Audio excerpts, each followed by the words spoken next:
See this? This is a wood chipper. I am the proud owner of a wood chipper.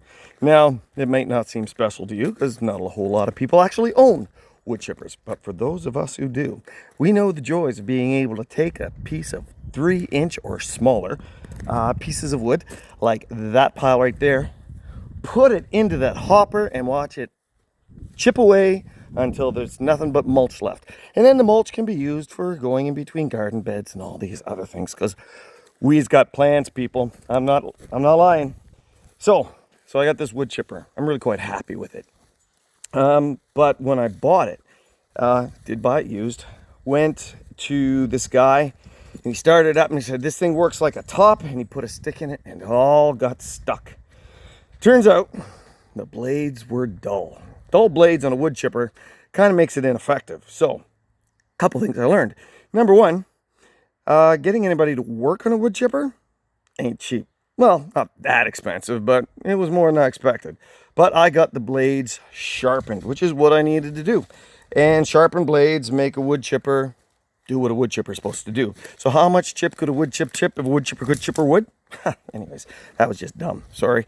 So I got this wood chipper, and I get the blades, and the blades are now sharpened, and the guy takes this thing, a disc that's got the blades on it, this heavy metal thing, and he says, listen, these blades are sharp. They will cut you. And it's like, cut me. Really? Yes, really. Now, I'm going to tell you right now, when I started putting this wood chipper back together, because I was putting the plate back on with the blades, I did not go out intending to cut my thumb. I knew that those blades were sharp. I had been told, and, I kind of figured it out on my own anyway. I knew that they could cut me.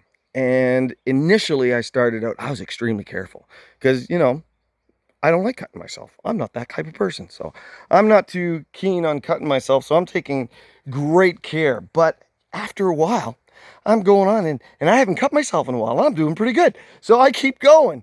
And I go and I put in a bolt and I go to reach for another one. And guess what I did? Sliced her right up. Took a pretty hefty hunk of skin off my thumb. And I said to myself, how could you be so stupid? You knew better. You should have been more careful. And then I thought to myself, yeah, but I wasn't being careful. Sins like that, we read in the Bible, it says, do not do this.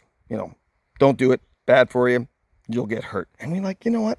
That makes a whole lot of sense. If I don't live the life that God has called me to, the good life that he prepared me in advance to do, if I don't do the things that God has called me to do, I'll probably get hurt if I live in disobedience. Because God's plans for me are for health.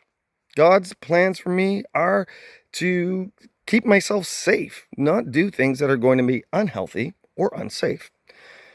And yet here I am, doing things that are unhealthy and unsafe. Why? Because I set out to do it. I love the person that asked the question, how did you come to cut yourself? Well, I didn't come to cut myself. I just did it on the way. How did you come to sin? Well, I didn't come to sin, but it kind of happened.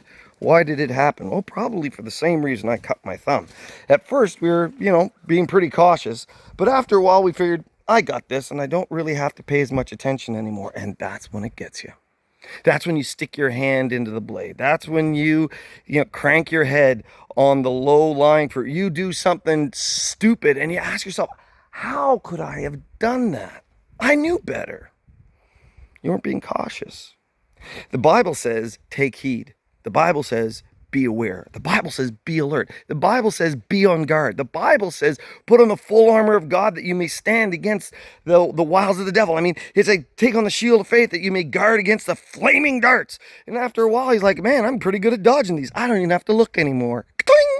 Off the side of the head, flaming dart. How did that happen? You just weren't paying attention. I just wasn't taking the right concern that I should have been. And here I am with a cut thumb or a fiery dart in my head wondering, why am I in this pain? See, God has a plan for you and a plan for me. And he wrote it out in his word. And he said, listen, this is for your good. If you do these things, you will live. You will have a good life. You will enjoy life. Jesus said, I've come that you might have life and you might have it to the full. I want you to have these things. And this is how you do it. But you got to stand guard, because you know what? The enemy doesn't want you doing it. The enemy wants you to let your guard down, stick your thumb in a blade, cut off a big hunk of skin, and wonder why you're in pain. I got a wood chipper. I'm pretty excited about that. I got a lot of wood to chip. And again, I'm not going to go to the bone. But I get a lot of stuff to do with that thing. But I learned pretty quick. And I'm glad I learned when it was relatively safe. You know what? It's dangerous. Life is dangerous. Take care. Be alert. The world needs more alerts. I love you. God bless you. Have a great day.